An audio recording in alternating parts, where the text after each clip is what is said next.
আসসালামু আলাইকুম। কথা নাহিয়ান স্বাগত জানাচ্ছেন টিভির রাতের খবরে।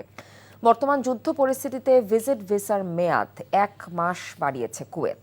এছাড়াও বৈধ বাসিন্দাদের দেশের বাইরে থাকার মেয়াদ 3 মাস বৃদ্ধি করেছে কুয়েত সরকার। বুধবার এক বিবৃতিতে নির্দেশনা দিয়েছে দেশটির পররাষ্ট্র মন্ত্রণালয়। এতে বলা হয়, বর্তমান পরিস্থিতি পর্যালোচনায় 28শে ফেব্রুয়ারি থেকে ভিজিট ভিসা স্বয়ংক্রিয়ভাবে 1 মাস বৃদ্ধি পাবে। অন্যদিকে যেসব বাসিন্দা কুয়েতের বাইরে অবস্থান করছেন তারা বিনা জরিমানায় আগামী 3 মাসের মধ্যে দেশে ফিরতে পারবেন। ইরান ইসরায়েল যুক্তরাষ্ট্র যুদ্ধের 5 দিনে 173টি আগমন ও বহির্গমন ফ্লাইট বাতিল হয়েছে ঢাকায়। প্রবাসী বাংলাদেশিদের মধ্যপ্রাচ্যগামী 6টি রুটে বেশিরভাগ ফ্লাইট আগামীকাল পর্যন্ত স্থগিত করেছে। বুধবার মধ্যপ্রাচ্যগামী 25টি ফ্লাইট বাতিল হয়েছে। Qatar, Kuwait, Air Arabia, Jazeera Emirates ও ইউএস বাংলা এসব ফ্লাইট বাতিল করে। এদিকে দুবাই ও আবু ধাবিগামী দুটি ফ্লাইটের কয়েকজন যাত্রী বলেন, তাদের রিক্রুটিং এজেন্সি সন্ধ্যায় ফ্লাইটের বিষয়ে জানায়, কিন্তু এয়ারপোর্টে এসে তারা জানতে পারে ফ্লাইট 2 ঘন্টা দেরিতে ছাড়বে না, বাতিলও হতে পারে। 1 মার্চ 40টি, 2 মার্চ 46টি, 3 মার্চ 38টি এবং 28শে ফেব্রুয়ারি 23টি ফ্লাইট বাতিল হয়েছে। তবে সংযুক্ত আরব আমিরাত প্রবাসী শ্রমিকদের ভিসা ও যোগদানের মেয়াদ 1 মাস বাড়িয়েছে বলে জানা গেছে।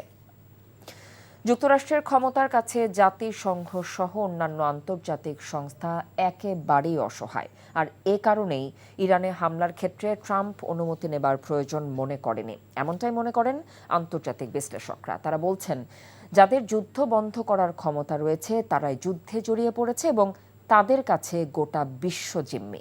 ওবায়দুল্লাহ মামুনের প্রতিবেদন। ইরানের সর্বোচ্চ নেতা আয়াতুল্লাহ আলী খামিনি নিহত হওয়ার পর মধ্যপ্রাচ্যে যুদ্ধ ছড়িয়ে পড়ছে। আরব আমিরাত সহ এ যুদ্ধ এখন লেবানন, কাতার, কুয়েত, বাহরাইন, সৌদি আরব, ইরাক, ওমান, জর্ডান সহ 12টি দেশে ছড়িয়ে পড়েছে। ধ্বংস হচ্ছে সম্পদ, প্রাণ যাচ্ছে মানুষের। এর শেষ কোথায় কেউ বলতে পারছে না। এমন অবস্থায় টালমাটাল মধ্যপ্রাচ্য সহ গোটা দুনিয়া। এখন প্রশ্ন হচ্ছে, যুদ্ধ থামাবে কে, জাতিসংঘ নাকি পরাশক্তি দেশগুলো? আর জাতিসংঘ কতটা স্বাধীন প্রতিষ্ঠান সে বিষয়ে প্রশ্ন উঠছে আন্তর্জাতিক মহলে। বিশ্লেষকরা বলছেন, যুক্তরাষ্ট্রের ভেটো ক্ষমতার কারণে সংকুচিত জাতিসংঘের ক্ষমতা। এমন অবস্থায় বিভিন্ন আঞ্চলিক প্রতিষ্ঠান যুদ্ধবন্ধে ভূমিকা রাখতে পারে। যে দেশগুলো এই সংঘাতের সঙ্গে যুক্ত না, তাদের এক ধরনের মেডিয়েশনের ভূমিকা আছে, একটা মধ্যস্থতা করার একটা চেষ্টা থাকা উচিত। এবং এটি নিয়ে আলোচনা হচ্ছে যে এখানে চীন বা ভারত অথবা রাশিয়া এরকম একটি ভূমিকা পালন করতে পারে। এবং আঞ্চলিক পর্যায়ে তুরস্ক এবং মালয়েশিয়া, এই ধরনের মুসলিম দেশগুলো তারা একটা রোল প্লে করতে পারে। ইরান ইসরায়েল যুদ্ধের সহসা সমাধান বা মুক্তি দেখা যাচ্ছে না মন্তব্য করে বিশ্লেষকরা বলছেন, মধ্যপ্রাচ্যের সংঘাত আলোচনার মাধ্যমে সামাল দেওয়া সহজ হবে না। ওআইসি বা অন্যান্য যে অর্গানাইজেশনগুলি আছে, তাদের আসলে এইখানে খুব একটা প্রায়োগিক রোল আমরা দেখতে পাচ্ছি না। কারণ এখানে আন্তর্জাতিক আইনের যে ভায়োলেশন হয়েছে সেটা নতুন কিছু না, অনেকটা সময় ধরেই চলছে। সবকিছু মিলিয়ে জাতিসংঘের ইন্টারেস্ট বা ক্যাপাসিটি থাকলেও এই ক্ষেত্রে আসলে তারা খুব বেশি ভূমিকা রাখতে পারবে বলে আমরা কোনো সম্ভাবনা দেখতে পাচ্ছি না। এ যুদ্ধের নেতিবাচক প্রভাব শুধু ইরান ইসরায়েলের মধ্যে সীমাবদ্ধ নয়, বরং মধ্যপ্রাচ্য সহ গোটা বিশ্বকে ভুগতে হবে লম্বা সময় ধরে। Obaidullah Mamun, NTV news, Dhaka. এবারে অন্য প্রসঙ্গ। পয়লা বৈশাখের মধ্যেই সরকার পরীক্ষামূলকভাবে কৃষক কার্ড চালু করতে যাচ্ছে। প্রধানমন্ত্রী তারেক রহমানের সাথে বৈঠক শেষে এমনটি জানিয়েছেন কৃষি, মৎস্য, প্রাণী সম্পদ মন্ত্রী। অন্যদিকে বন, পরিবেশ ও জলবায়ু মন্ত্রী জানিয়েছেন, মে মাসে উদ্বোধন হবে আগামী 5 বছরের জন্য 25 কোটি বৃক্ষরোপণ কর্মসূচি। হাসান মাহমুদের রিপোর্ট। প্রধানমন্ত্রী তারেক রহমানের সভাপতিত্বে তার সচিবালয় কার্যালয়ে কৃষক কার্ড চালুর বিষয়ে গঠিত কমিটির সাথে বৈঠক অনুষ্ঠিত হয়। বৈঠকে প্রান্তিক কৃষকদের কৃষি উৎপাদন, উপকরণ এবং সার, বীজ, কীটনাশকের মতো পণ্যসহ কৃষি বিষয়ক সকল সুবিধা দিতে দ্রুত কৃষক কার্ড চালুর বিষয়ে আলোচনা হয়। প্রাথমিকভাবে 9টি উপজেলায় পরীক্ষামূলক কৃষক কার্ড চালু হচ্ছে এপ্রিলের মধ্যভাগে। আমরা আশা করছি যে ইনশাআল্লাহ পয়লা বৈশাখের মধ্যে আমরা শুরু করতে পারবো। এটা কি আপনারা সারা দেশে করবেন না কোনো পাইলট বেসিসে করবেন? পাইলট যাবে এটা। এখন 8টা-9টা উপজেলার মধ্যে যাবে, 9টা উপজেলা, 9টা ইউনিয়নের 9টা ডিভিশন, ওইভাবে আর কি। কৃষক যারা প্রান্তিক কৃষক আছে, একেবারে প্রান্তিক কৃষক, তাদেরকে কিছু বেনিফিট দেবো।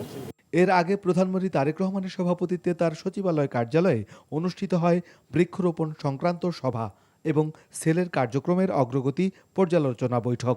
বন, পরিবেশ ও জলবায়ু মন্ত্রী জানান, মে মাসেই শুরু হচ্ছে বৃক্ষরোপণ কর্মসূচি। প্রতি বছর 5 কোটি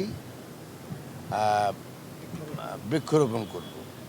সেটার পূর্ণ পরিকল্পনা কিভাবে করা যাবে, কারণ মে মাস থেকে আমাদের এই বৃক্ষরোপণ শুরু। তো আমরা চাচ্ছি যে এবছরে আমরা যেন 5 কোটি পূরণ করতে পারি। যদি আপনি 100টা গাছ লাগান তাহলে 30টা গাছ কিন্তু নষ্ট হবে বিভিন্ন কারণে। তো নেক্সট ইয়ারে সেটাকে আমরা নতুন করে করার জন্য ওই 30টা জন্য রিপ্লেসমেন্ট আমরা করি। মন্ত্রী, প্রতিমন্ত্রী, উপদেষ্টা এবং স্বাস্থ্য বিশেষজ্ঞদের সাথে এক বৈঠকে প্রধানমন্ত্রী তারেক রহমান জনগণের চিকিৎসা সেবা নিশ্চিত করতে হেলথ কার্ড চালুর নির্দেশনা দেন। এছাড়া এদিন প্রধানমন্ত্রী তারেক রহমানের সাথে সৌজন্য সাক্ষাৎ করেন আনসার ও ভিটিপির মহাপরিচালক major general Abdul Mottaleb Sajjad Mahmud. Hasan Mahmud, NTV news, Dhaka. মধ্যপ্রাচ্য সংকটে জ্বালানি নিয়ে বাংলাদেশকে দেয়া অনেক প্রতিশ্রুতি বাতিল হওয়া সত্ত্বেও বিদ্যুৎ পরিস্থিতি অসহনীয় হবে না বলে আশ্বস্ত করেছেন বিদ্যুৎ ও জ্বালানি মন্ত্রী ইকবাল হাসান মাহমুদ। সাপ্লাই লাইন ঠিক না হওয়া পর্যন্ত মজুতকৃত জ্বালানি সাশ্রয় করে চালানোর পরামর্শ দিয়েছেন তিনি। এদিকে বাণিজ্যমন্ত্রী খন্দকার আব্দুল মুক্তাদির বলেছেন, বাংলাদেশ ও যুক্তরাষ্ট্রের করা চুক্তিতে নেতিবাচক কিছু প্রতিফলিত হয়নি। রিপোর্ট করছেন ফাহাদ মোহাম্মদ। মধ্যপ্রাচ্য সংকটের মধ্যে বাংলাদেশ সফরে এসেছেন দক্ষিণ ও মধ্য এশিয়া বিষয়ক যুক্তরাষ্ট্রের সহকারী পররাষ্ট্রমন্ত্রী পল কাপুর। বুধবার সকালে সচিবালয়ে বৈঠক করেন বিদ্যুৎ ও জ্বালানি মন্ত্রী ইকবাল হাসান মাহমুদের সাথে। বৈঠক শেষে মন্ত্রী সাংবাদিকদের জানান, জ্বালানি সংকট থেকে উত্তরণে তা ব্যবহারে সাশ্রয় হবার কোনো বিকল্প নেই। পাশাপাশি মজুদ থাকা ডিজেল পাচার বন্ধে সীমান্তের নজরদারি বাড়ানো হয়েছে বলে জানান মন্ত্রী। যেটা আছে সেটাকে সাশ্রয় করে আমরা চালানোর চেষ্টা করছি। যুদ্ধ যতদিন থাকবে ততদিন তো এই ক্রাইসিস থাকবে। তারপরেও আমরা যাতে ঘুরে টুরে আনানো যায়, যেসব সোর্স আছে সেসব ট্যাপ করছি। আমরা স্পট পারচেসে গেছি, স্পট পারচেস সেরকম রেসপন্স পাচ্ছি না। আমরা সব মিলিয়ে এটা যুদ্ধ, তো ক্রাইসিস, তো আমরা বলতে পারো যে আমরা ক্রাইসিস ম্যানেজমেন্ট করছি এখন। মার্কেটে আলোকসজ্জা বন্ধ ও ব্যক্তিগত গাড়ির পরিবর্তে পাবলিক ট্রান্সপোর্ট ব্যবহার সহ সরকারের বেশ কিছু নির্দেশনার কথাও জানান জ্বালানি মন্ত্রী। আমরা যদি স্বাস্থ্য মার্চটা আমরা তাহলে ঠিক মতো চালাতে পারবো আর কি। মার্চের পরে আমাদের যেসব কমিটমেন্টগুলো আছে ওগুলো যদি ঠিক হয়ে যায়, চলে আসে, তাহলে থাকবে না। ইনফ্যাক্ট আমাদের ক্রাইসিস থাকবে হলো ঈদের ছুটি পর্যন্ত। ঈদের ছুটি পর্যন্ত যেটা আছে এটা যদি ম্যানেজ দিতে পারি আমরা ঠিক মতো সাশ্রয় করে, তাহলে তো ছুটির পরে সব বন্ধ হয়ে যাবে, আমার ডিমান্ড কমে যাবে।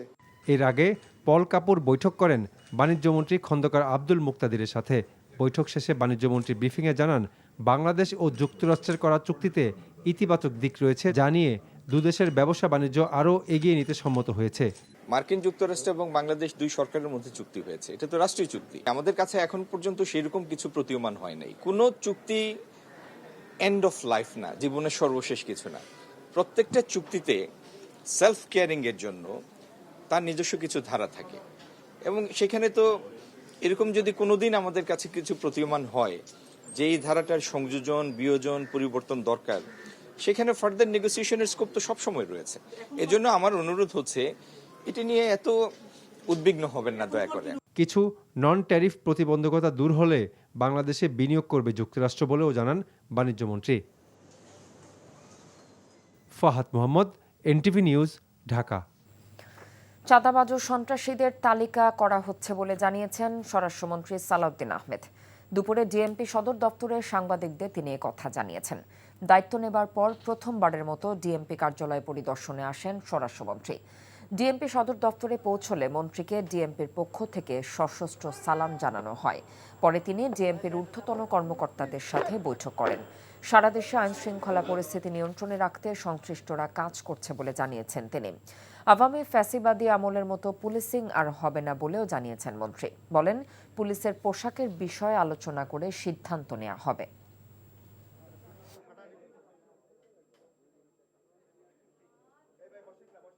চাঁদাবাজদের তালিকা প্রস্তুত করে সেই হিসাবে তাদেরকে আইনের আওতায় নিয়ে আসার ব্যবস্থা করব খুব শিগগির।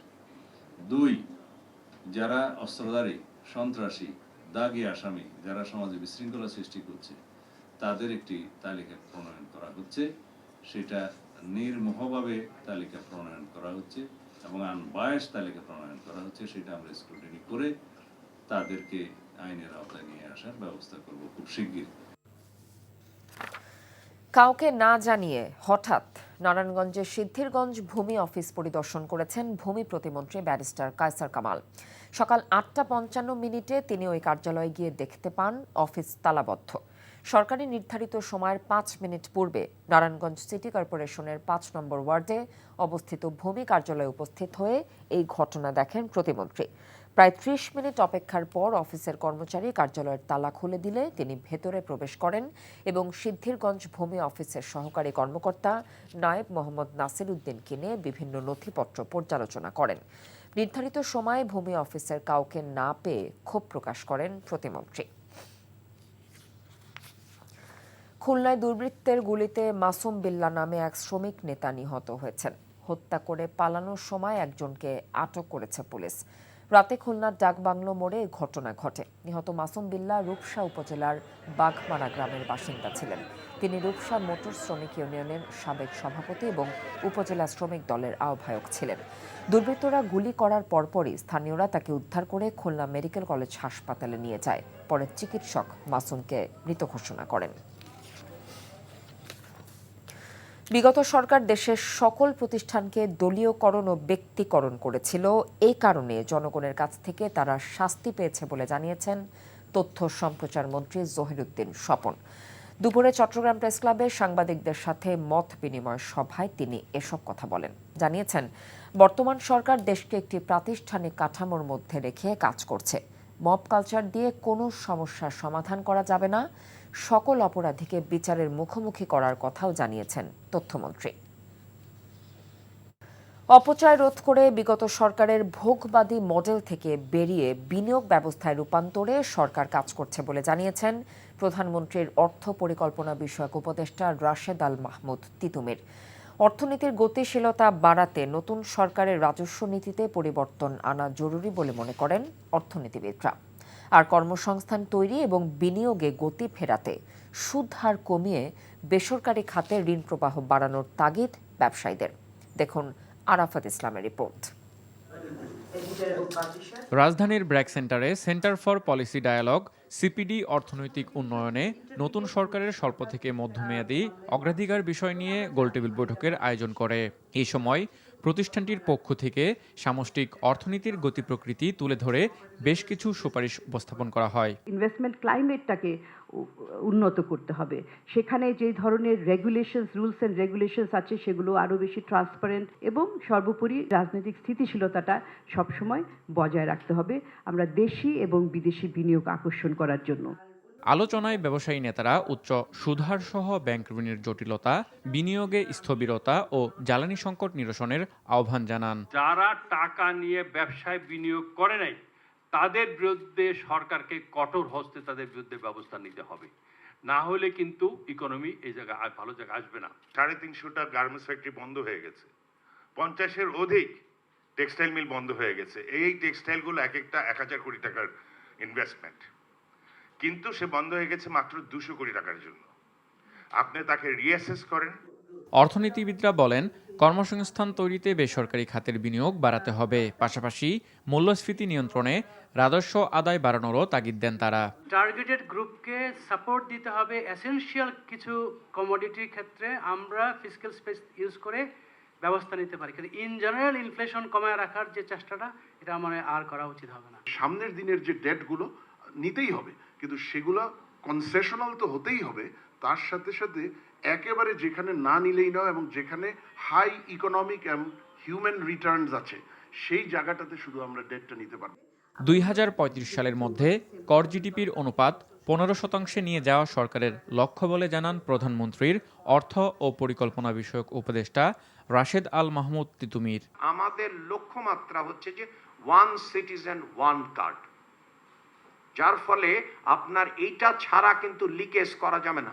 আমাদের বড় ফিসক্যাল পলিসির বড় সমস্যা হচ্ছে কিন্তু লিকেজ, এবং সেটা যদি আমরা কমাতে পারি তাহলে যেটা হবে গণদ্রব্য তথা পাবলিক গুডসের ক্ষেত্রে আমরা অনেক বেশি যেতে পারবো। আরাফাত ইসলাম, এনটিভি নিউজ, ঢাকা। এ ছিল এনটিভির রাতের খবরে। এই খবরের ভিডিও সহ আপডেট জানতে ভিজিট করুন এনটিভি অনলাইন www.ntvbt.com। এছাড়াও এনটিভির জনপ্রিয় সব অনুষ্ঠান ও খবরের আপডেট জানতে ভিজিট করুন আমাদের ইউটিউব ও ভেরিফাইড ফেসবুক পেজ। রাত 1টায় মধ্যরাতের খবর দেখার আমন্ত্রণ রইল।